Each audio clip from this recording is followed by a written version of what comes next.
Assalamualaikum warahmatullahi wabarakatuh. Pembahasan kali ini seputar tentang berhutang. Kisah ini diambil dari kisah nyata, ambil hikmah dari ceritanya, gambar dan yang lainnya hanya ilustrasi saja. Sebelum melanjutkan, alangkah baiknya support channel Cahaya Islam. Semoga kebaikan kalian dibalas oleh Allah Subhanahu wa Ta'ala. Amin ya Robbal Alamin. Singkat cerita, kisah ini diambil dari kisah nyata. Dalam Islam, seseorang yang berhutang seketika lunas hanya dengan bersolawat kepada Nabi besar Muhammad Shallallahu Alaihi Wasallam. Si fulan dijembloskan ke dalam penjara oleh sang pemberi hutang. Dengan keadaan terpaksa, si fulan akhirnya menuruti apa yang keinginan si saudagar tersebut. Setiba di pengadilan, si fulan tidak bisa berbuat apa-apa, hanya nama Nabi Muhammad lah yang ada di benaknya. Mari kita bahas kisahnya. Kisah ini merupakan penggalan ceramah Syekh Husna Syarif, ulama besar Mesir, yang diceritakan kembali oleh Al-Habib Quraisy Baharun, pengasuh Ponpes S. Siku Kuningan, berkat salawat dan kecintaannya kepada baginda Nabi Shallallahu Alaihi Wasallam. Seorang laki-laki terbebas dari lilitan utang dan ancaman penjara. Dikisahkan, seorang laki-laki yang terbelit utang, hidup dalam tumpukan utang dan terancam di penjara, karena tak sanggup membayar utangnya. Dulunya ia kaya raya, lalu jatuh bangkrut, sehingga mempunyai utang yang amat banyak. Setiap hari, rumahnya didatangi orang untuk menagih utang. Hingga suatu hari, dia pergi ke tempat salah seorang saudagar kaya untuk meminjam uang. Ia akan meminjam uang sebanyak 500 dinar. Saking terkenalnya orang ini, banyak utang sampai-sampai saudagar ini bertanya, "Kira-kira kapan Anda akan melunasi pinjaman ini?" "Minggu depan, Tuan," jawabnya singkat. Ia pun pulang dengan membawa 500 dinar di genggamannya. Ia pun membayarkan utangnya kepada orang-orang yang setiap hari datang menagih utang sampai tidak tersisa sama sekali. Hari demi hari ia bertambah sulit dan kondisi ekonominya kian terpuruk. Hingga tempo pembayaran utangnya pun tiba. Saudagar kaya itu mendatangi rumahnya dan mengatakan, "Tempo utang Anda telah tiba." Si miskin dengan suara lirih menjawab, "Demi Allah, saya sudah tak punya apa-apa." Saudagar itu merasa geram kepada si miskin dan mengadukannya ke pengadilan. Setibanya di pengadilan, hakim bertanya, "Mengapa Anda tidak membayar utang Anda?" Lagi-lagi si miskin menjawab, "Demi Allah, saya tak punya apa-apa, Tuan Hakim." Karena merasa ini adalah kesalahan si miskin, maka hakim memvonisnya dengan hukuman penjara sampai ia bisa melunasi utangnya. Kemudian si miskin bangkit dan berkata, "Wahai Tuan Hakim, kalau memang itu hukumannya, tolong berilah saya waktu untuk hari ini saja. Saya mau pulang ke rumah untuk berjumpa keluarga dan mengabarkan hukuman ini, sekalian berpamitan dengan mereka. Kemudian saya berjanji akan kembali untuk dipenjara." Hakim menyahuti si miskin dengan mengatakan, "Bagaimana mungkin bisa dipercaya? Apa jaminan kalau kamu bakal kembali besok? Sedangkan hari ini, aku telah memvonismu hukuman penjara." Lelaki itu terdiam, tapi seolah mendapat ilham di benaknya, dia menjawab dengan yakin dan suara lirih, "Rasulullah Shallallahu Alaihi Wasallam jaminanku, wahai Tuan Hakim. Jika besok aku tidak datang, maka aku bukanlah termasuk umat Rasulullah Shallallahu Alaihi Wasallam."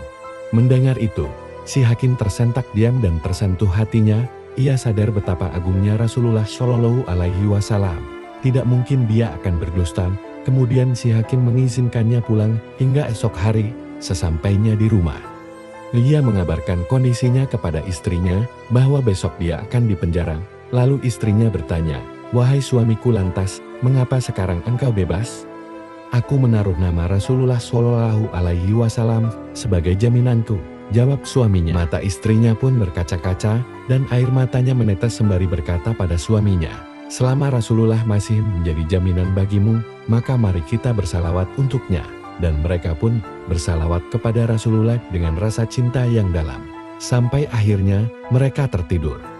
Dalam tidurnya laki-laki itu bermimpi melihat Rasulullah Shallallahu Alaihi Wasallam memanggilnya, "Hai Fulan, jika besok telah terbit fajar maka pergilah ke tempat ulama Fulan dan sampaikan kepadanya bahwa aku menitipkan salam untuknya dan suruhlah dia agar menyelesaikan utang-utangmu." Jika ulama itu tidak percaya, sampaikan 2 bukti ini. Kemudian si miskin itu bertanya, "Apa 2 bukti itu, wahai Rasulullah?" Rasulullah berkata, "Katakan padanya bahwa di malam pertama, ia sudah membaca salawat untukku 1000 kali, dan di malam terakhir, dia ragu dalam jumlah bilangan salawat yang dibacanya, sampaikan padanya bahwa ia telah menyempurnakan bilangan salawatnya. Seketika lelaki miskin ini terbangun dan pada pagi harinya ia pergi menuju ulama fulan dan berjumpa dengannya. Tanpa buang waktu si miskin menyampaikan apa yang dialaminya dalam mimpinya, "Wahai Tuan, Rasulullah Shallallahu Alaihi Wasallam telah menitipkan salam untuk Anda dan meminta Anda agar menyelesaikan utang-utangku." Sang ulama bertanya, "Apa bisa dipercaya kebenaran mimpimu itu?" Laki-laki miskin itu menyampaikan kedua bukti sebagaimana yang dikatakan Rasulullah dalam mimpinya. "Di malam pertama Anda telah bersalawat kepada Rasulullah Shallallahu Alaihi Wasallam sebanyak 1000 kali dan itu sudah Rasulullah terima, dan di malam kedua Anda ragu dengan jumlah bilangan salawat Anda. Kata Rasulullah, bilangannya sudah sempurna dan telah beliau terima." Mendengar itu, spontan ulama itu menangis karena berita yang sangat menggembirakan bahwa salawatnya diterima oleh sosok manusia paling agung Rasulullah di alam semesta. Maka ulama itu memberi uang 500 dinar dari Baitul Mal untuk melunasi utang si miskin dan 2.500 dinar dari harta pribadinya untuk si miskin sebagai tanda terima kasih atas berita gembira yang disampaikan. Tidak berapa lama kemudian, si miskin bergegas pergi ke hakim untuk menyelesaikan perkaranya. Sesampainya di tempat hakim, tiba-tiba si hakim bergerak ke arah si miskin seolah ia rindu ingin melihatnya dan memanggilnya seraya berucap, "Kemarilah. Berkat Anda aku mimpi berjumpa Rasulullah Shallallahu Alaihi Wasallam.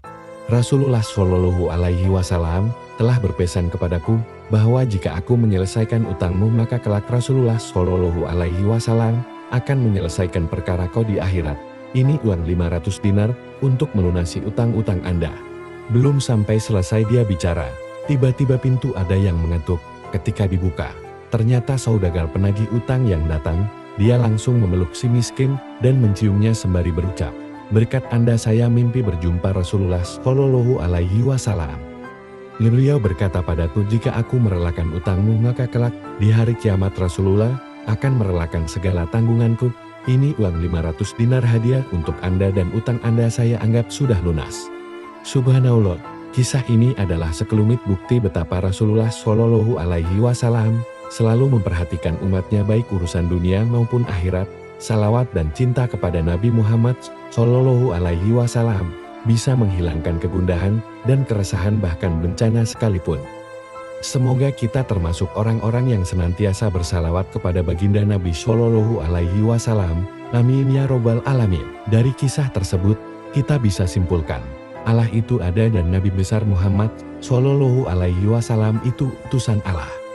Dari utang sipulan totab yang diberikan kepada sipulan 4.000 dinar sekitar bernilai Rp212.059.473.